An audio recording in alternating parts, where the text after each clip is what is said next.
안녕하세요. 사연 읽어주는 남녀입니다. 오늘도 와주셔서 감사드리며 오늘의 여성 사연자분 사연은 제가 소개해드리도록 하겠습니다. 그럼 오늘의 사연 시작하겠습니다.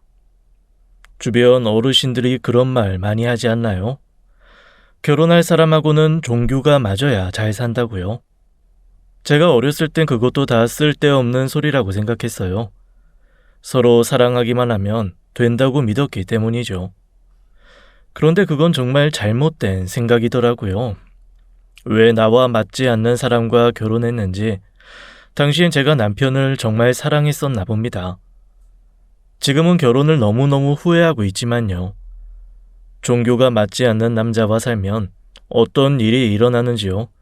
지금부터 제가 겪은 이야기를 한번 해보려고 해요. 남편과는 고등학교 친구의 소개로 만났습니다. 그때 친구는 카페를 운영하고 있었어요. 갑자기 단골 손님 중에 정말 괜찮은 사람이 있다면서요. 제게 적극적으로 만남을 주선해 주더군요. 처음엔 왜 잘 알지도 못하는 사람을 소개해 주려나 하냐고 화를 냈어요. 그런데 첫 만남에서부터 제 생각이 틀렸음을 깨달았죠. 남편은 키 크고 잘생긴 얼굴에 성격까지 정말 다정다감했어요. 모든 여자가 바라는 그런 완벽한 남성상이었어요. 게다가 만나면 만날수록 이해심이 많고 배려가 넘치는 남자였어요. 본가가 지방이라는 공통점도 있었어요. 그때 우리는 각자 자취하고 있었죠. 집도 가까워서 주로 데이트는 평일에 일 끝나고 많이 했습니다. 가끔 주말에 만나긴 했지만 대부분 토요일이었어요. 본격적인 연애를 시작했을 당시 남편이 제게 이런 말을 했었어요. 사실은 내가 일요일에는 교회를 가야 해서 못 만날 것 같아. 그날 하루만 봐줘. 대신 나머지 요일은 내가 다 자기한테 맞출게. 남편은 종교가 있는 남자였어요.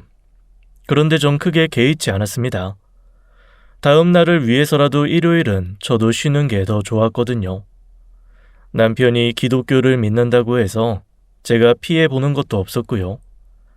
그렇게 저희는 평범한 연인처럼 사랑했어요. 그리고 3년의 연애 끝에 남편이 프로포즈를 하더군요. 전 남편과의 결혼을 거절할 이유가 없었어요. 우리는 결혼을 준비하면서도 큰 문제거리가 없었습니다. 양가 부모님들도 다 좋아하셨고요. 저희는 자취하던 동네에 작은 전셋집도 마련해서 신혼살림을 차렸어요. 나름 신혼생활을 재미있고 행복했어요. 다만 신기한 게 있었습니다. 전 남편이 그렇게 신앙심이 깊어서 시댁 식구들 모두 기독교 신자인 줄 알았거든요. 그런데 시부모님은 글쎄 불교를 믿으시더라고요. 무교였던 저는 그저 신기할 뿐이었죠. 근데 그게 다였습니다. 서로 본인의 종교를 믿으라고 제게 강요하지는 않았으니까요. 처음에는 다행이라고 생각했죠. 그런데 행복하기만 하던 신혼 시기가 조금씩 지나면서요. 남편과 갈등이 생기기 시작하더군요. 바로 크게 문제 삼지 않았던 종교 때문에요. 남들은 그러더라고요. 종교가 다른 남자와 결혼하면 억지로 믿음을 강요할 수 있다고요. 그런데 우리의 문제는 그게 아니었어요. 당신 오늘도 교회에서 저녁 늦게 끝나? 아마도 저녁 예배까지 마치고 나면 8시, 9시쯤 되지 않을까? 저녁까지 먹고 들어올 거니까 기다리지 말고 먼저 먹고 싶은 거 먹어. 일요일만 되면 남편 혼자서 교회에 가서는 저녁 늦게 들어오기 때문이었어요. 처음엔 저 혼자서 일요일 온종일 쉬니까 좋았어요. 그런데 가끔은 주말에 남편과 함께 여행이라도 다녀오고 싶은 거예요. 그래서 하루는 제가 남편에게 조심스럽게 물었습니다. 우리 이번 주말에 1박 2일로 강원도라도 다녀올까? 나 당신하고 여행 가고 싶은데. 당연히 안 되지. 난 일요일에 교회 가야 하는데. 아니면 평일에 연차 써서 가든가 해야 하지 않을까? 내가 처음에 말했었잖아. 일요일은 무슨 일이 있어도 안 된다고. 당신이 좀 이해해줘. 남편에게는 주말 1박 2일 여행은 허락조차 안 되는 일이었어요. 게다가 남편이 가끔 평일에 연차를 쓰면요, 저와 시간을 보내는 게 아니라 교회 행사에 참여하는 일이 더 많았어요. 그렇게 교회 사람들과 봉사 활동을 가더라고요. 그래서 전 남편과 지금까지 신혼 여행을 제외하면 여행다운 여행을 다녀온 적이 없어요. 전 가면 갈수록 교회의 남편을 뺏기는 것 같은 기분이 들더군요. 당신 너무한 거 아니야? 평일 연차 썼으면 나한테 미리 이야기라도 해주지. 우리 데이트 못한 지 얼마나 오래됐는지 알아? 난 당신 연차 썼다고 해서 당연히 우리 데이트하는 줄 알았는데. 그랬어? 그런데 우리는 집에서 매일 보는데 이게 데이트지. 뭘 그런 걸로 서운해, 안 그래? 우리 집에서 데이트하자. 처음엔 제게 종교 믿으라고 강요 안 하는 게 다행이라고 생각했습니다. 나중에는 혼자서 교회 가고 혼자서 교회 행사 참여하고요. 남편에게 친한 사람들이 온통 교회 사람들인 것 같았어요. 그 사람들에게조차 저를 인사도 안 시켜주고 그러니까요. 점점 서운한 감정이 밀려오더라고요. 남편은 교회에 관해서는 제게 국물도 없었어요. 그런데 시간은 참 무섭더군요. 그리고 빠르게 흘러갔어요. 결혼 생활 2년 차쯤 됐을 땐 저도 면역이 생겼는지요. 전 종교에 진심인 남편을 이해하는 경지에 오르더라고요. 저는 대학교에서 국어 국문학을 전공했어요. 그래서 졸업 후 프리랜서 기자 일을 꾸준히 하고 있었습니다. 보통 일반 잡지사와 협업을 해서 일을 했어요.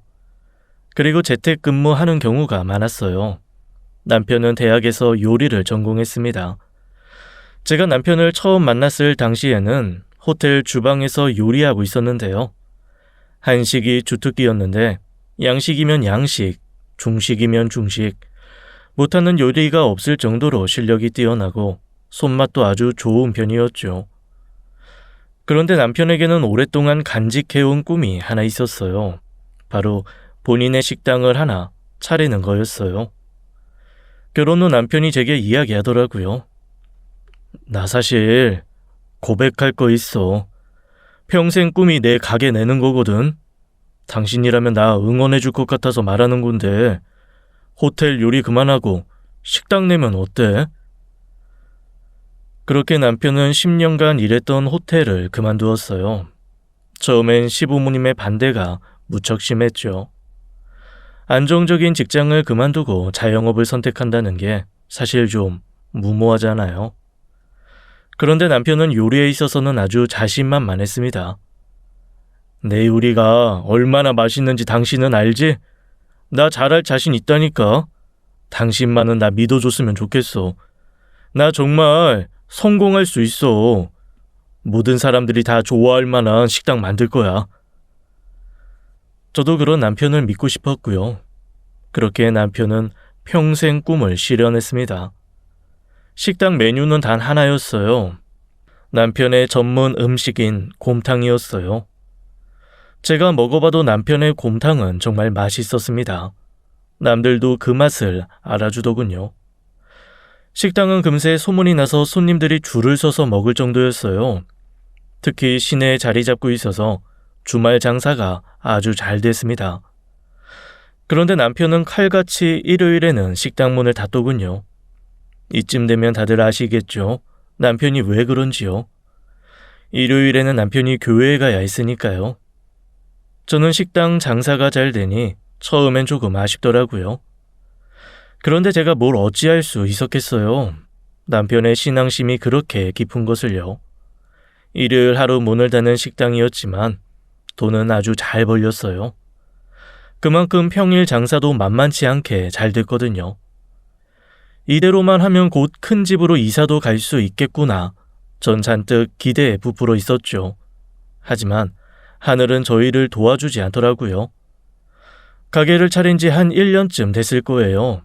전 세계적으로 바이러스 전염병 사태가 터지더군요. 그때부터 손님들의 발길이 뚝 끊겼어요. 길거리에 오가는 사람들도 없었고요. 남편의 식당은 그야말로 망하기 일보 직전이었죠. 전 퇴근해서 들어오는 남편에게 무슨 말을 해야 할지 매일 난감하더라고요. 잘 다녀왔어? 오늘도 고생 많았어. 오늘 가게에서 뭐 한 테이블 받았나? 내일은 곰탕 더 줄여서 만들어놔도 될 것 같아. 곰탕 버리는 게 반이야. 에이, 전염병이 언제쯤 좋아지려나? 괜찮아지긴 하려나? 정말 걱정이다. 남편의 가게가 어려워지다 보니 제가 일을 더 많이 할 수밖에 없었어요. 그전에는 가려서 받아온 일도 무작정 다 받아서 일했던 것 같아요. 가게 월세도 충당할 수 없는 상황이었으니까요. 밤낮 없이 잠도 못 자면서 일을 하다 보니 나중엔 너무 지치더라고요. 그래서 전 처음으로 신께 위로받고 싶었어요. 그리고 기대고 싶은 생각이 들더군요. 어려운 시기에 한 번쯤 종교에 의지하고 싶은 생각 하잖아요. 그래서 어느 날 남편을 따라 교회에 나가보기로 결심했어요. 단 남편 몰래 말이죠. 가게가 어려워진 상황에서 남편은 교회를 더 열심히 나갔습니다. 아마도 기도의 열을 올리는 중이었겠죠. 그날도 역시 남편은 새벽같이 집을 나서더라고요. 저도 나갈 준비를 마치고 남편을 따라 교회로 향했습니다. 남편이 다니는 교회 규모가 상당히 크더군요. 9시 예배 시간이 가까워져 오자 사람들이 하나둘 많아지기 시작했어요. 저는 사람들 틈에 껴서 예배실로 들어갔어요. 그렇게 처음으로 교회라는 곳에 가서 9시 예배에 참석하게 된 거예요. 그리고 처음 마주하는 신께 기도를 드렸습니다. 하느님, 처음으로 부탁드립니다. 제게 힘을 주세요. 그래야 우리 남편 살릴 수 있을 것 같아요. 지금 남편 무너지면 안 돼요. 그러니 제발 저희를 붙잡아 주세요. 바이러스 전염병도 사라지게 도와주세요. 이렇게 간절히 기도드립니다. 전 기도를 올린 후 예배드리는 사람들을 자세히 관찰했어요. 모두 하나같이 목사님의 말씀을 경청하고 있었어요. 자연스럽게 제 눈은 열심히 남편을 찾았죠. 그때 찬송가가 울려 퍼지더군요. 전 성가대 쪽으로 시선을 돌렸습니다. 그런데 거기에 남편이 있더라고요. 남편은 성가대의 의상을 입고 열심히 찬양하고 있었어요. 처음 보는 남편의 모습에 기분이 좀 색다르더군요. 제 앞에서 노래한 적이 없어서 교회에서 성가대 활동을 하고 있을 줄은 꿈에도 몰랐습니다. 아무튼 예배가 마무리되자 사람들이 자리를 떠나기 시작했어요. 저도 남편이 알아채기 전에 얼른 나가야겠다고 생각했어요. 그런데 그때 전 봐선 안 될 걸 보고 말았어요. 성가대 자리에서 떠나는 남편이 옆에 있던 여자와 눈빛으로 둘만의 사인을 주고받았고요. 길게 늘어진 성가대 의상 아래로 몰래 손을 잡고 나가는 게 아니겠어요? 전 그 순간 손이 부들부들 떨리더라고요. 얼른 자리를 떠나야 하는데 발에 돌덩이를 얹은 것처럼 움직일 수가 없었어요. 무대 뒤로 사라진 남편과 그 여자의 모습이 제 머릿속에서 떠돌았어요. 그때부터 전 미친 듯이 교회 이곳저곳을 다니면서 남편을 찾았죠. 하지만 이후 두 사람은 교회 어디서도 볼 수가 없었습니다. 아니, 어떻게 교회에서 바람을 피울 수가 있을까요? 그것도 같은 교회에 다니는 사람과 부정을 저지르다니요. 이건 신께 버림받아도 마땅한 일 아닙니까? 전 남편의 신념과 믿음의 의심부터 가더라고요. 심지어 이런 생각까지 들었어요. 이래서 남편이 교회를 득달같이 다녔나? 교회에 사랑하는 여자가 있어서. 저한테는 교회 사람들 일전 소개도 안 해줬다고 했잖아요. 다 이런 이유가 있어서 그랬다고 생각하니까 더 가증스러웠어요. 그렇게 신앙심 깊은 사람인 척 하더니 실상은 아니었던 거예요. 두 눈으로 남편의 불륜을 목격한 이상 결혼 생활을 이어간다는 것은 무리였죠. 사랑하는 남편 기 좀 살려보자고요. 지푸라기라도 잡는 심정으로 난생 처음 간 교회에서 전 이혼을 결심했습니다. 결혼한 지 3년 만의 일이었죠. 그때부터 전 이혼 준비에 들어갔던 것 같아요. 그래서 더 확실한 증거가 필요했어요. 저는 때를 기다렸습니다. 다음 주말이 다가왔어요. 역시 남편은 꼭두 새벽부터 교회로 향했죠. 저도 그 뒤를 따라갔고요. 그리고 교회 밖에서 주차를 하고 오전 9시 예배가 끝나기를 기다렸어요. 오전 10시 예배가 마치고 사람들이 교회 밖으로 쏟아져 나왔어요. 그 무리에서 남편과 그 여자가 보이더군요. 두 사람은 주차장으로 이동했어요. 그리고 여자 차로 보이는 하얀색 SUV에 자연스럽게 남편이 타더군요. 그렇게 두 사람은 늘 그래왔던 것처럼 교회를 떠났어요. 저는 이때다 싶어 하얀 차를 따라갔습니다. 꼬불꼬불한 길을 한참 달렸어요.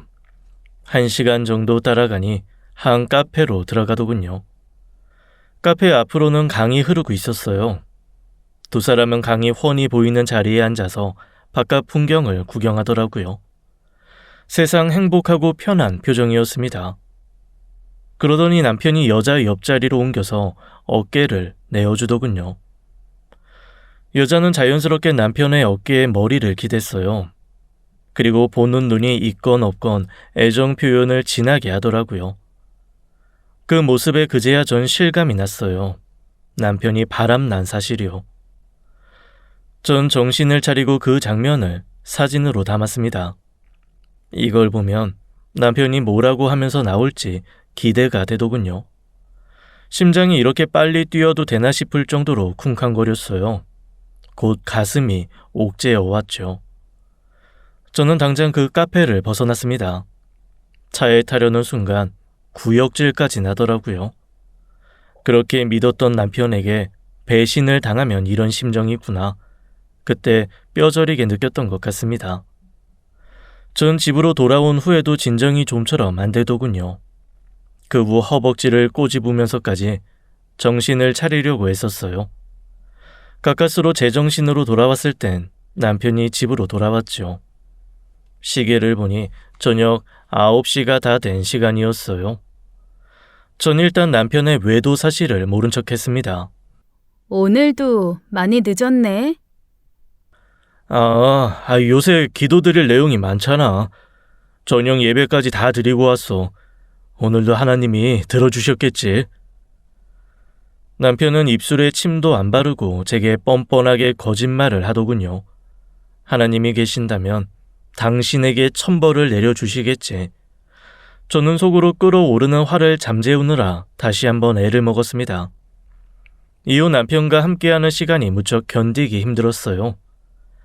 알면서 모른 척하기도 참 쉽지 않더라고요. 바이러스 전염병은 날로 심해져서 남편의 가게 사정은 더 힘들어졌어요. 당시 남편의 시간도 아주 지옥이었겠죠. 그런데 그때 남편은 저를 더 지옥의 구렁텅이로 몰아넣더군요. 여보, 할 말이 있는데. 남편은 말하려다가 뜸을 들이더라고요. 장모님 살고 계신 집 있잖아. 장모님께 그 집 담보로 대출 좀 받아달라고 당신이 부탁 좀 해보면 안 될까? 지금 당장 가게 월세부터 내야 하는데 돈이 없어서. 곰탕 가게를 차리면서 남편은 이미 풀로 대출을 받은 상태였어요. 아무리 장사가 잘 됐다고 하더라도 대출받은 돈에 비하면 턱도 없는 수준이었습니다. 바이러스 전염병이 터지고 월세도 몇 달째 밀린 상황이었고요. 남편은 어떻게든 가게를 살려보고 싶었겠죠. 하지만 그때 제가 남편을 도와주고 싶은 마음이 들었겠어요. 본인은 밖에서 불륜이나 저지르고 있는 마당이에요. 우리 집에 손 내미는 게 정말 꼴도 보기가 싫더라고요. 그래서 전 남편에게 안 된다고 단호하게 말했어요. 그건 안 될 것 같아. 우리 엄마한테 남은 건 그 집 하나인데. 당신 가게 잘못되기라도 하면 우리 엄마는 앞으로 어떻게 살라고. 당신 나 못 믿어? 예전엔 그렇게 잘 믿어주더니 전염병 가라앉으면 다시 살아난다니까. 장모님도 사위가 이 지경인데 도와주신다고 하지 않을까? 당신이 말하면 엄마는 당연히 도와주고 싶어 하시겠지. 근데 그건 내가 반대야. 지금은 모두가 위험해지는 일은 안 하는 게 맞지 않을까? 너무 서운해하지 말고 당신이 좀 이해해줘. 이해는 하는데 당신한테 서운한 건 어쩔 수 없네. 예전 당신이라면 나 믿고 당연히 대출 받아줬을 텐데 당신 변한 것 같아. 그래, 변했어. 요즘 좀 이상해. 어떻게 당신이 나한테 이러냐? 저는 지금 변한 게 누구인지 남편에게 당장이라도 따지고 싶었습니다. 대출 이야기가 나온 후로 남편과는 작은 일에도 신랑이 하는 일이 많았어요. 아주 사소한 것부터요. 평생 반찬 투정 한 번 하지 않던 사람이 밥상 머리에서 싫은 소리를 내고요.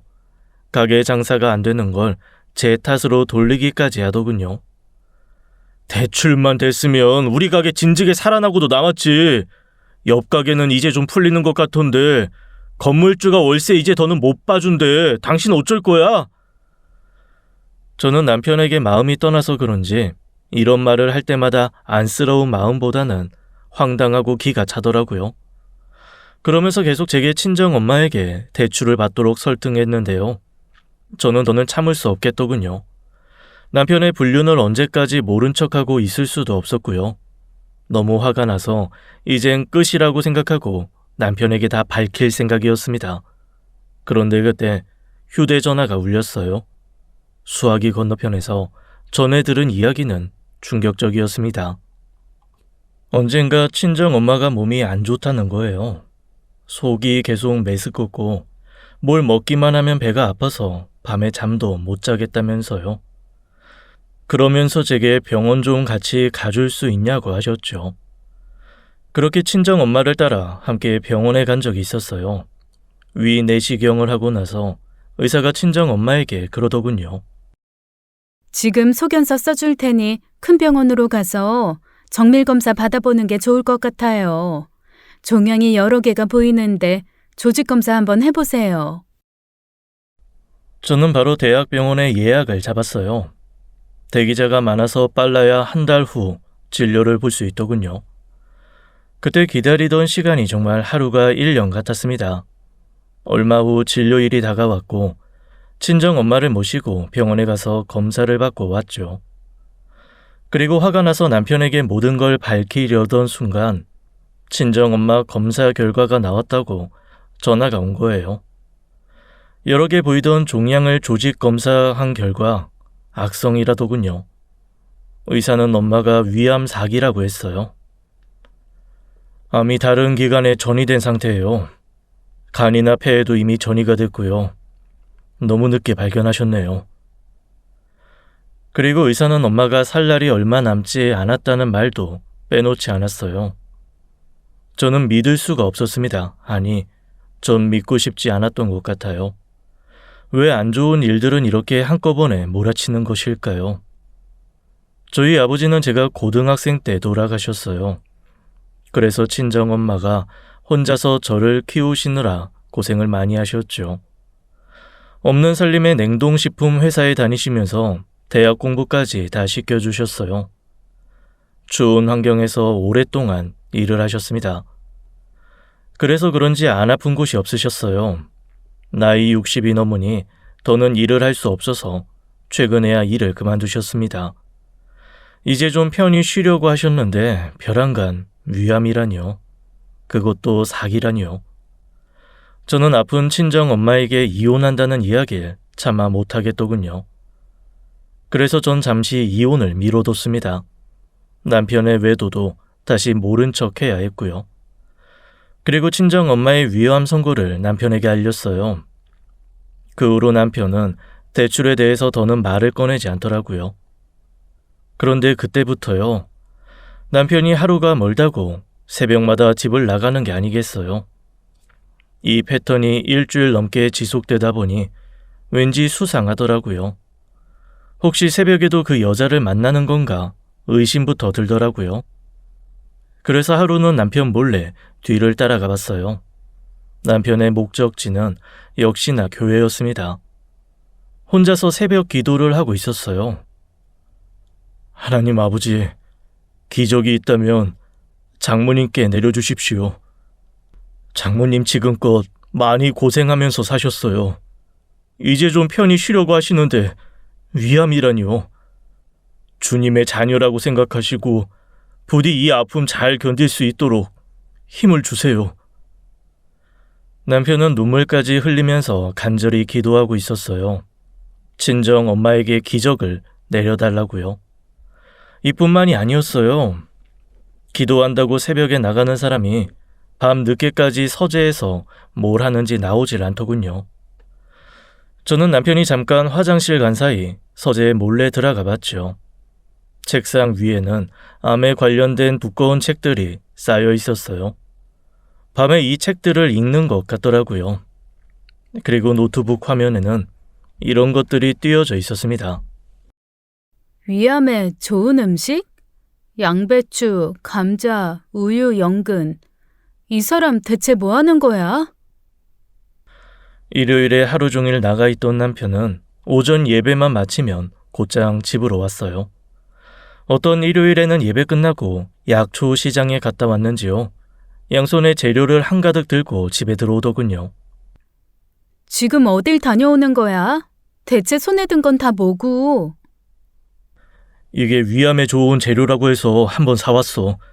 장모님한테 좀 도움이 되지 않을까 싶어서.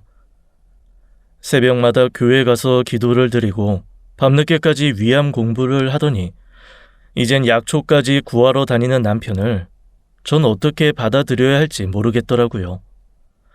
그래도 한 가지는 분명했던 거는요. 제 안에 자리하고 있던 남편에 대한 분노가 점점 누그러지고 있다는 거였어요. 남편이 친정엄마를 위해 이렇게 노력하는 모습이 고마웠던 거죠. 하지만 한 번 깨진 유리를 다시 붙일 수는 없잖아요. 남편과 이혼하겠다는 생각에는 변함이 없었어요. 저는 당시 혼자 살고 있는 엄마가 걱정됐습니다. 위암 사기 진단을 받고 외래로 항암 치료를 받고 있었거든요. 그래서 전 하던 일을 잠시 멈추고 거의 엄마와 시간을 보냈습니다. 항암 치료 받으러 병원도 함께 다니고요. 한번 항암 치료를 하려면 6에서 7일 정도 입원을 해야 하는 일정이었어요. 그때마다 제가 보호자로 들어가야 했고요. 친정 엄마 나이가 63세였으니까요. 항암 치료할 때마다 굉장히 괴로워하고 많이 힘들어 하셨어요. 전 옆에서 볼 때마다 너무 속상했습니다. 제가 친정 엄마 대신 아파해 줄 수도 없었으니 더 그랬고요. 2차 항암 치료 끝나고서는 친정 엄마가 다음 치료를 거부하시더라고요. 너무 지쳤다고 하시면서요. 혜미야, 나 항암 치료 그만하면 안 되겠니? 어차피 의사가 얼마 못 산다고 했는데 이렇게 한들 뭐가 달라질까? 난 더 괴롭기만 하구나. 차라리 남은 시간 그동안 못 해봤던 거, 하고 싶었던 거 하면서 정리하고 싶은데 그렇게 해주면 안 될까? 엄만 죽고 싶다는 소리가 그렇게 쉽게 나와? 살려면 뭐라도 해봐야 할 거 아니야. 그렇게 빨리 떠나고 싶어? 이대로 나 고아 만들 거냐고. 미안해. 엄마가 미안하구나. 사람마다 원래 제명이 있는 거 아니겠니? 내 명이 여기까진 걸 어쩌겠어, 응? 그래도 엄마는 걱정 안 한다. 넌 앞으로도 잘 살 거라 믿으니까.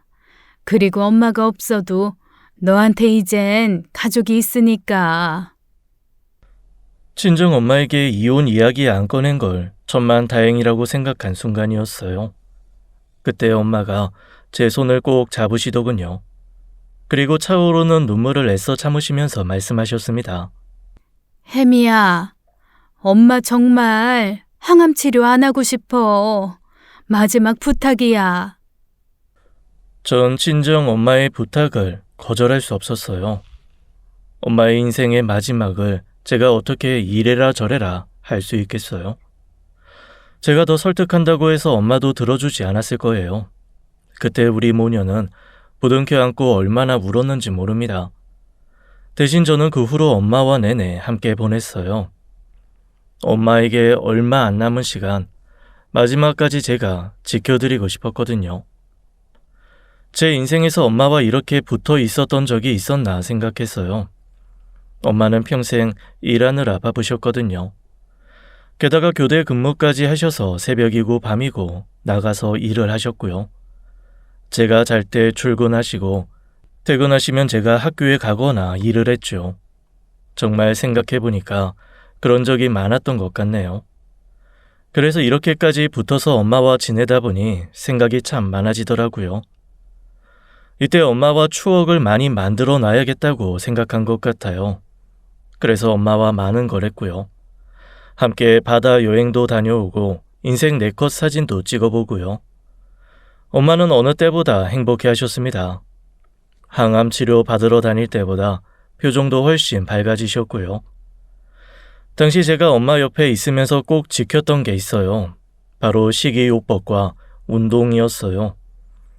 매일 아침 저녁으로 공원 산책도 다니고요. 위에 좋은 재료들로 식단을 꾸려서 밥상도 차려드렸어요. 평소 그렇게 엄마가 좋아하시던 고기를 못 드린 게 마음이 아팠지만요.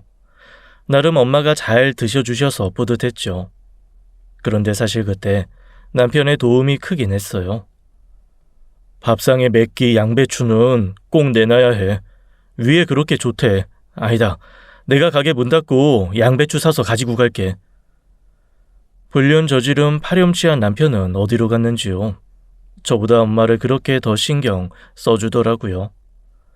그런데 그때 상황이 역전됐어요. 모두의 바람이 기적을 만들었는지요. 친정 엄마에게 놀라운 일들이 벌어지더군요. 친정 엄마는 암 선고 이후 몰라보게 살이 빠져 있었어요. 저 매일 같이 있다 보니까 잘 못 느꼈었죠. 오랜만에 검사 진료 본다고 병원에 가서 몸무게를 재보니까 10kg 이상이 빠져 있더라고요. 그때 자세히 본 엄마의 얼굴은 반쪽이 돼 있었어요. 그 순간 전 눈물이 나오는 걸 참느라 어쩔 줄 몰라 했어요. 엄마와 헤어질 시간이 점점 가까워지고 있다는 걸 느꼈으니까요. 진료 순서를 기다리는 동안 전 엄마의 손을 꼭 붙잡았습니다. 마치 떨어지지 않겠다는 듯이요. 제 마음이 전달됐는지 엄마도 손에 더 힘을 주시더라고요. 엄마의 이름이 호명되고 저희는 진료실로 들어갔어요. 그런데 저희가 의자에 앉자마자 의사가 알 수 없는 이야기를 하기 시작했어요. 정말 놀랐습니다. 놀라워요. 이런 경우는 들어보기만 했지 처음 봅니다. 박지연 환자에게 자발 관해 현상이 나타났어요. 네? 선생님, 자발 관해 현상이라니요? 그게 도대체 뭔데요? 알아듣지 못하는 말만 해다는 의사 앞에 저와 친정 엄마는 다음 말만 기다리고 있었어요. 암세포가 점점 줄어들고 있다는 이야기입니다. 의학적으로 원인이 명확하게 밝혀진 건 없지만 자발 관해 현상이라는 건 환자 스스로 암을 이겨내고 있다는 뜻이에요. 저는 너무 놀라서 의자를 박차고 일어나 버렸죠. 친정 엄마는 손으로 입을 막고서는 눈물을 흘리고 있었어요. 의사는 4기 암 환자에게서는 정말 보기 힘든 현상이라고 하더군요. 게다가 암 환자 10,000명에 1명꼴로 생기는 극히 드문 사례라고도 덧붙이더라고요. 저는 그 순간 남편이 떠올랐어요. 새벽마다 교회에 가서 기도를 드렸던 남편을요. 그때 정말 신이 엄마를 돕고 있다는 생각이 들었습니다. 포기했던 삶을 다시 부여받은 느낌은 정말 말로 표현이 안 돼요. 저는 의사 선생님 앞에서 눈이 팅팅 부르트도록 눈물을 쏟았어요. 그리고 진료실에서 나와 친정 엄마에게 모든 걸 말했어요. 남편이 그동안 엄마를 위해서 했던 모든 일들을 말이에요. 그랬더니 엄마 역시도 다 사위 덕분이라고 하더군요. 이건 정말 정서방이 만든 기적이야. 정서방 기도 아니었으면 나한테 어떻게 이런 일이 생기겠어. 정말 고맙다. 고마워. 그날 저녁, 저는 오랜만에 친정이 아닌 남편이 있는 집으로 향했어요. 그리고 남편에게 말했습니다. 여보, 정말 고마워. 다 당신 기도 덕분인 것 같아. 그동안 새벽마다 교회 가서 기도드리고 있었지? 알고 있었어? 고마워. 오늘 병원 다녀왔는데 엄마 몸속에 있는 암세포가 점점 사라지고 있대. 의사가 그러는데 이건 기적이래. 기적이 아니면 설명할 수 있는 말이 없어. 남편은 제 말을 듣고 누구보다 더 기뻐했습니다. 정말? 드디어 하나님이 내 기도를 들어주신 거야.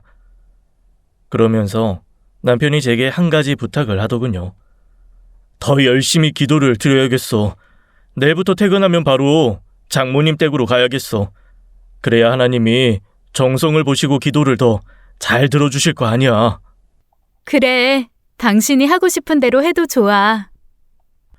그 후로 남편은 가게 문을 닫으면 바로 처가로 왔어요. 보통 가게 문을 10시에 닫으니까 엄마에게로 오면 한 10시 30분쯤 됐죠. 그 시간이면 친정엄마는 한참 꿈나라였어요. 암 선고 이후 밤잠 드는 시간이 더 빨라지셨죠. 그렇게 남편은 잠들어 있는 친정엄마의 손을 잡고 신께 기도를 드렸어요. 대략 한 10분 정도 기도를 드리는 것 같았죠. 저는 기도에 방해가 될까봐 밖에서 늘 남편을 기다리고 있었고요. 문 앞에 서 있으면 기도 소리가 조금씩 들리더군요. 이루어주세요. 이루어주세요. 남편은 뭔가를 계속 이야기하면서 이루어달라고 기도를 드리더군요. 장모님을 살려달라고 제발 그 소원을 이루어달라는 내용이었겠죠. 그렇게 남편은 하루도 빠짐없이 늘 가게를 닫고 와서 기도하더군요. 남편의 외도는 이미 제 머릿속에서 사라진 상태였습니다. 장모님을 위해서 정성스럽게 기도를 올리는 남편의 모습에 감동만 남아있었죠. 그런데 어느 날 문득 남편의 기도 내용이 궁금했어요. 저도 교회에 가서 똑같이 기도를 드리고 싶기도 했고요. 그러면 기적이 2배로 돌아오지 않을까 하는 단순한 생각이었죠. 그래서 남편이 기도를 드리러 오기 전에 엄마 베개 밑에 소형 녹음기를 설치했습니다. 그날도 역시 정확히 밤 10시 조금 넘으니 남편이 왔어요. 그리고 바로 친정 엄마가 주무시고 계신 방으로 들어가서 기도를 드리더군요. 한 10분 정도 지났을 때 남편이 조금 상기된 얼굴로 나왔어요. 당신 설마 기도하다가 울었어? 아니, 기도 올리다가 순간 감정이 올라와서 조금 울컥했어. 애써 눈물을 참는 남편의 얼굴이 안쓰러웠어요. 얼마나 정성스럽게 기도를 올리면 저렇게까지 감정이 올라오는 건가 싶었죠. 시간이 갈수록 더 남편에게 고마워했습니다. 그렇게 남편은 기도가 끝나고 집으로 돌아갔어요. 그리고 전 방에서 녹음기를 꺼내 들고 거실로 나왔고요. 저는 기도 내용을 받아 적으려고 필기 준비까지 했고요. 바로 녹음기 재생 버튼을 눌렀습니다. 그런데 녹음기에서 흘러나오는 남편의 기도 내용은 저를 경악하게 했어요. 하나님 아버지, 주님 자녀도 아닌데 왜 이렇게 오래 붙잡고 계시나요? 수명이 다한 것 같으니 제발 지옥으로 떨어지게 해주세요. 이미 이 세상에서 할 일이 없는 사람이에요. 그러니 제발 데려가 주세요. 제 마지막 소원입니다. 이루어 주세요. 네? 제발 이루어 주세요. 남편의 그 다음 말이 더 충격적이더군요. 장모님, 제발 죽어주세요. 네? 그래야 장모님 유산으로 제 가게를 살릴 거 아닙니까? 왜 이렇게 명이 긴 겁니까? 하나님 아버지, 제발 이 사람을 지옥으로 데려가 주세요. 제발 이루어 주세요. 저는 온몸이 부들부들 떨렸어요. 엄마를 살려달라는 내용이 아니라 죽게 해달라는 기도였다니. 저는 그런 줄도 모르고 이런 사람에게 고맙다는 말을 몇 번이나 했는지 몰라요. 더는 참을 수 없겠더군요. 그 순간 남편을 향해 뛰쳐나갔습니다. 집에 도착했더니 남편은 거실에서 앉아 술을 먹고 있더라고요. 본인은 기독교 신자라서 술은 입에도 안 된다는 사람이었어요. 그런데 술을 먹고 있더라고요. 저를 본 남편은 귀신이라도 본 듯 놀라서 소파에서 튕기듯 일어났어요. 그러면서 제게 변명 아닌 변명을 늘어놓았어요.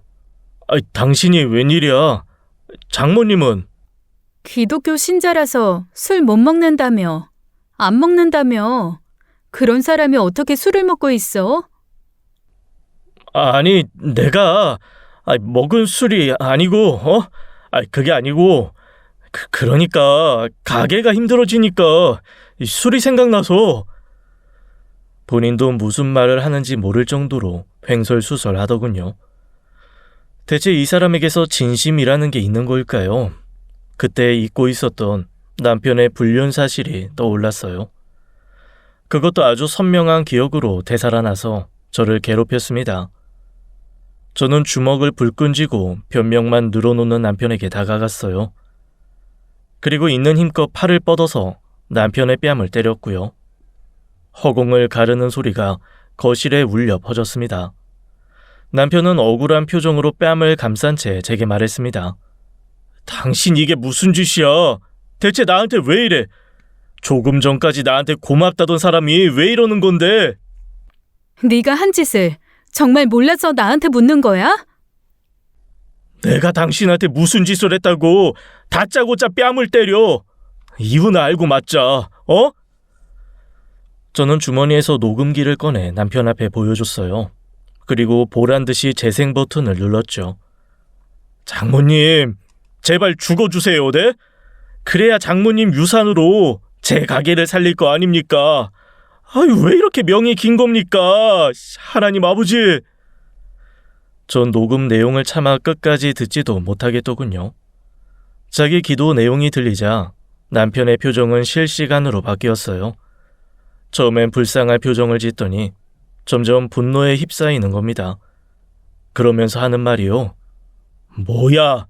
도청한 거야? 대체 무슨 짓을 벌인 거야? 내가 하고 싶은 말이야. 도대체 당신 우리 엄마 상대로 무슨 짓을 벌인 거냐고. 뭐? 빨리 죽어주세요? 엄마 유산으로 가게를 살린다고?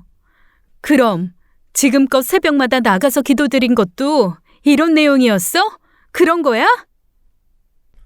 아이씨, 성가시게 됐네. 다 폭로된 마당에 남편은 더는 변명하지 않더군요. 성가시게 됐네? 당신 대체 뭐야? 그럼 위암에 관해서 공부하고 약초 시장에 다녀오고 한 거 다 쉬웠던 거야? 우리 엄마 유산 받고 싶어서? 뻔히 알면서 뭘 자꾸 확인하려고 그래? 이젠 대놓고 인정하는 남편을 보고 있으니 화가 머리끝까지 치밀더라고요. 저는 이때다 싶어 불륜 증거도 남편 코앞에 내밀었어요. 이건 뭔데? 네 눈으로 자세히 봐봐. 우리 엄마한테 이런 짓을 하고도 모자라서 네가 교회에서 무슨 짓을 하고 다녔는지. 남편은 휴대전화 속의 사진을 들여다봤어요. 사진 속 주인공이 본인과 그 여자임을 알아차리고 휴대전화를 낚아채더군요. 몰래 나 따라다니는 게 취미야? 새로운 취미가 생겼네, 그러더니 비웃으면서 사진을 바로 지우더라고요. 그리고 제게 한마디 덧붙이더군요. 고작 이런 거 가지고 무슨 증거가 되겠어? 더 센 거 없냐? 난 하나도 무섭지 않아. 하나님이 날 지켜주실 거거든. 저는 기가 차더라고요. 삐뚤어진 신앙심이었습니다. 남편은 친정엄마한테 한 짓도 사과 한마디 없었어요. 게다가 본인의 외도 사실까지 드러난 상황인데요. 오히려 제게 당당하게 맞서더군요. 바람 피워놓고 당당하게까지 하네? 네가 이러고도 사람이야? 난 잘못한 거 없어. 다 하나님이 나한테 지정해준 사람이기 때문에 만난 것뿐이야. 그럼 나도 하나님이 찍어주신 사람이었니? 그때는 그랬지. 지금은 이 사람이고. 네가 이 세계를 알아? 잘 알지도 못하면서 함부로 불륜이란 단어 쓰지 마. 불륜을 애써 포장하는 남편의 모습이 가증스럽고 더럽게 느껴졌어요. 이 사람과 단 1분 1초도 함께 있고 싶지 않았습니다. 당신 그거 믿음 아니야. 그냥 미친 거지. 당장 이혼하자. 난 이대로는 못 살겠어. 그래, 이혼해. 나도 살면서 마냥 좋았는 줄 알아? 이혼하자면 못할 줄 알아? 적반하장도 유분수지. 남편의 태도에 순순히 이혼은 해주기 싫었어요. 그래, 각오하고 있어. 이혼 소송 들어갈 거니까. 그리고 상간녀한테도 전해. 위자료 준비하라고. 그리고선 전 엄마가 있는 친정으로 돌아왔어요. 모든 게 끝났다고 생각하니 다리에 힘이 풀리더라고요. 전 거실 바닥에 앉아서 펑펑 울었어요. 남편에게 미련이 남아서는 절대 아니었습니다. 이런 사람을 남편이라고 믿고 살아온 세월이 후회스러웠죠. 그리고 이 사람 때문에 친정 엄마에게 이런 못쓸 병이 찾아온 것 같아서 엄마한테 많이 죄송했어요. 생각해보세요. 누군가 매일같이 자신을 향해 빨리 죽었으면 좋겠다는 그런 기도를 드린 사실을 알면요. 저는 생각만으로도 너무너무 끔찍했습니다. 근데 돌이켜서 생각해보면 신은 남편의 기도를 들어주지 않았어요. 그렇게 장모님 빨리 돌아가시게 해달라고 부탁했지만 친정엄마는 다행히 암세포가 점점 줄어들고 있었으니까요. 분명 신도 남편에게 크게 노하셨던 거겠죠. 앞에선 신앙심 깊은 사람인 척했지만 실상은 그런 종교인이 아니었잖아요. 신도 이미 알고 계셨던 것 같아요. 얼마 후 남편은 잠적하더라고요. 그렇게 애지중지하던 가게 문도 열지 않더군요. 저는 크게 개의치 않았습니다. 어차피 소송으로 이어질 이혼이라고 생각했어요. 그리고 전 상간녀 소송도 함께 준비했죠. 알고 보니 상간녀도 유부녀더라고요. 상간녀 남편도 저처럼 종교가 없는 것 같았어요. 이 계기로 상간녀 집안도 난리가 난 모양이었어요. 그런데 상간녀 역시나 나 몰라라 하고 잠적하였더군요. 두 사람이 어디선가 숨어서 지내고 있는 것 같더라고요. 저는 사랑의 도피로 단단히 착각하고 있을 남편이 너무 괘씸했습니다. 그래서 생각했어요. 어떻게 복수를 해야 제 속이 좀 시원해질지를요. 그때 좋은 아이디어가 떠오르더군요. 그 사람은 교회가 인생의 전부인 사람이었어요. 그곳에 자신의 더러운 행실이 밝혀지면 어떻겠어요? 그것만큼 괴로운 건 없을 거예요. 전 일요일이 되자마자 남편이 다니는 교회로 향했어요. 그런데 잠수 타고 있던 남편과 그 여자는 일요일에 교회는 나오고 있더군요. 어처구니가 없었지만요. 차라리 잘 됐다고 생각했습니다. 그 두 사람은 제가 교회에 와 있는 걸 눈치 못 챘더라고요. 전 9시 예배 시간에 맞춰서 예배실로 이동했습니다. 곧 담임 목사가 무대로 나와 기도와 함께 예배가 시작됐고요. 성가대 자리에 남편과 그 여자의 모습도 보이더군요. 잠시 후 새로운 가족 소개 시간을 알렸어요. 그리고 담임 목사가 제 이름을 불렀습니다. 자, 오늘 새로운 가족이 된 박혜미 씨, 반갑습니다. 어디 계시는가요? 목사의 부름에 전 자리에서 일어났습니다. 그때 성가대 쪽에서 웅성웅성했어요. 남편이 계단에 넘어져 있었고요. 저를 보고 놀라서 도망가다가 넘어진 것 같더라고요. 옆에 서 있던 그 여자는 아무것도 모른다는 듯 남편의 손을 잡아서 일으켜 세워주더군요. 상황이 정리되자 목사가 계속 말을 이어갔어요. 그럼 오늘은 새롭게 가족이 된 박혜미 씨의 기도로 마무리하겠습니다. 아멘. 하느님께 드리고 싶은 말이 있어서 왔습니다. 친정엄마가 지금 많이 아프십니다. 그래서 남편이 매일 새벽 기도를 드렸어요. 장모님 낫게 해달라고요. 그런데 하느님 아버지, 제가 남편을 잘못 알고 있었나 봅니다. 남편의 기도는 전혀 다른 내용이더라고요. 한번 들어보실래요? 저는 녹음기의 음량을 최대한 크게 조절해 놓고 재생 버튼을 눌렀어요. 남편이 기도하는 목소리가 쩌렁쩌렁하게 울렸습니다. 기도 내용을 들은 사람들은 경악했어요. 여기저기서 남편을 탓하는 목소리가 들렸죠. 아이고 주여, 대체 어떤 남편인 거야? 저러고도 사람이야? 짐승이지. 이런 사람은 분명 지옥에 갈 거야. 사람들의 웅성거림 속에서 남편의 기도가 끝이 났어요. 전 바로 제 기도를 이어갔어요. 주님, 이렇게 기도하는 게 정상인가요? 전 앞으로 어떻게 살아가야 하는 건가요? 남편에게 어떤 이야기를 해줘야 되는 거예요? 제게 지혜로운 해답을 내려주세요. 예수님의 이름으로 기도드렸습니다. 아멘. 목사님은 제게 어떤 말을 해줘야 할지 한참을 고민하셨어요. 그러더니 마음을 내려놓아야 한다는 말씀으로 절 위로하셨죠. 그리고 친정 엄마를 위해서도 기도해 주셨습니다. 저는 예배 드리는 시간 내내 남편에게서 시선을 떼지 않았어요. 남편은 식은땀이 났는지 계속 성가대 의상으로 이마를 닦고 있더군요. 1분이 1년 같았겠죠. 제가 이곳에 있다는 게 믿기지 않았을 거고요. 예배가 끝나자 주변 사람들이 제게 몰려들었어요. 그리고 한마디씩 하시더라고요. 그동안 많이 힘들었겠어요. 잘 왔어요. 우리 기도로 잘 극복해요. 근데 대체 남편이 누구예요? 설마 우리 교회 사람은 아니죠? 얼마나 그 질문이 나오길 기다렸는지 몰라요. 전 바로 성가대 쪽으로 손가락을 가리키면서 말했어요.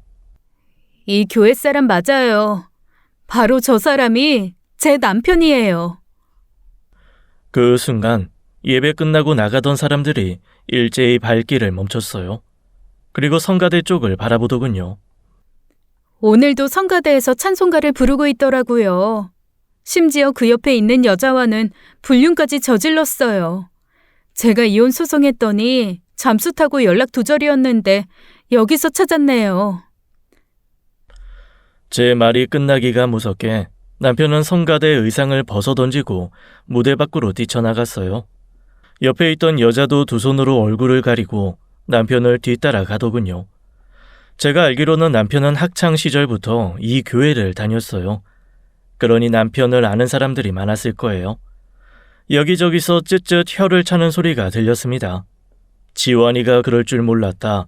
원래 이런 사람이었냐 등등 사람들에게서 남편의 이야기가 오갔어요. 전 이것만으로도 속이 뻥 뚫린 듯 시원하더라고요. 이젠 뻔뻔히 얼굴 들고 여기에는 못 나오겠죠. 그리고 그날 저녁 이혼 소식을 녹음 파일과 함께 시댁 식구들에게도 문자로 알렸습니다. 그러자 바로 시어머니에게서 전화가 오더군요.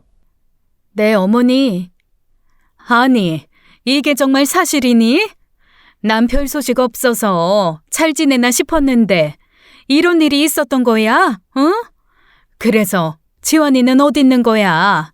그놈의 자식 어디서 뭐하고 있는 거야? 저도 잘 모르겠어요. 그 여자랑 계속 같이 있는 것 같더라고요. 오늘 교회 가서 확인했습니다. 우리가 정말 아들을 잘못 키웠구나. 혜미야, 미안하다. 우리는 네가 이런 줄도 모르고 그동안 너무 태평하게 지냈구나. 많이 힘들었지? 친정어머님은 괜찮으신 거니? 시어머니는 제 안부를 묻다가 눈물을 흘리시는지 목소리가 갈라지더군요. 제게 진심으로 미안해하는 게 느껴졌습니다. 정작 미안하다고 사과해야 할 인간은 아무 말이 없었는데 말이죠. 시부모님은 정말 좋으신 분들이었어요. 그런 분들에게서 어떻게 이런 파렴치한 인간이 자랐는지 알 수 없었어요. 저도 시어머니께 진심으로 마지막 인사를 했네요. 걱정해 주셔서 감사해요. 친정엄마도 많이 좋아지고 계세요. 염려하지 마세요. 그리고 그동안 잘 챙겨주셔서 고맙습니다. 앞으로 건강하시고요. 이혼 소송은 제게 유리하게 흘러갔습니다. 차량 블랙박스와 문자 메시지 등 애정 행각이 드러난 자료가 나왔거든요. 유책 사유가 있는 남편에게서 위자료를 받고 위혼하는 걸로 결론이 났어요. 그런데 빈털터리였던 남편에게서는 돈 나올 구멍이 없었어요. 그래서 전셋집 보증금을 제가 위자료로 가져가는 것으로 합의가 됐죠. 상간녀에게도 위자료를 받는 것으로 승소했고요. 그리고 얼마 후 친정 엄마 집으로 남편이 찾아왔어요. 미용실도 못 갔는지 덥수룩한 모습으로요. 저는 더 할 이야기가 없어서 돌려보내려고 했습니다. 여기가 어디라고 와? 더 이상 할 얘기 없으니까 그냥 가시지. 진짜 하고 싶은 말이 있어서 왔어. 얼굴 보고 이야기하자. 문 좀 잠깐 열어봐. 잠적하더니 이제 와서 무슨 얘기가 하고 싶어서? 난 할 이야기 없다니까? 남편은 제가 문을 열어주기 전까지 돌아가지 않을 작정인 것 같았어요. 그렇다고 물러설 저도 아니었죠. 그렇게 시간만 흘러갔습니다. 남편은 지쳤는지 현관문에 대고 제게 하고 싶었던 말이라면서 이야기하더군요. 내가 정말 미안해. 정말 미쳤었나 봐. 장모님께도 진심으로 사과드리고 싶어서 왔어. 나 한 번만 용서해주라. 그 여자랑 헤어졌어. 주님한테도 호되게 혼났어.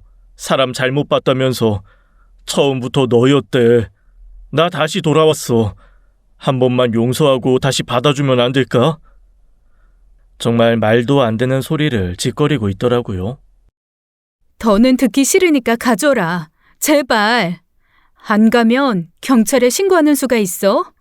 셋셀 동안 가줬으면 좋겠어. 안 그러면 진짜 신고할 거야. 제가 받아주지 않자 남편은 바로 돌변하더군요. 주먹으로 현관문을 쾅쾅 치면서 소리를 질렀어요. 너 때문에 망친 내 인생은 어쩔 건데, 어? 내 신앙생활도 다 돌려놓으라고. 너 정말 하나님한테 천벌받아. 지옥불에 떨어져 버려라. 저는 상대할 가치도 못 느꼈습니다. 제가 아무 말이 없으니 남편은 갑자기 흐느끼더라고요. 그러면서 자기가 헛소리했다면서 또 싹싹 빌더군요. 그의 진심은 정말 뭐였을까요? 그렇게 30분을 현관문 앞에서 소란을 피우더니 가더라고요. 그 후로 저는 남편을 다시는 볼 수 없었습니다. 남편이 집에 와서 소란을 피웠을 때 친정 엄마가 없어서 다행이었어요. 전 엄마가 이혼 사실을 당분간 몰랐으면 싶었거든요. 괜히 엄마에게 더 스트레스를 줘서 상태를 악화시키고 싶지 않았어요. 이혼 소송을 진행할 때도 엄마 몰래 준비하느라 진땀 좀 뺐죠. 아무튼 남편은 그렇게 마지막까지 찌질한 모습을 보여주고 떠났습니다. 그리고 얼마 후 가게도 망했는지 그 자리에는 새로운 음식점이 들어와 있더군요. 남편은 시댁 식구들에게도 내쳐져서 현재는 어디서 어떻게 살고 있는지 소식조차 몰라요. 참, 상간녀도 유부녀라고 했잖아요.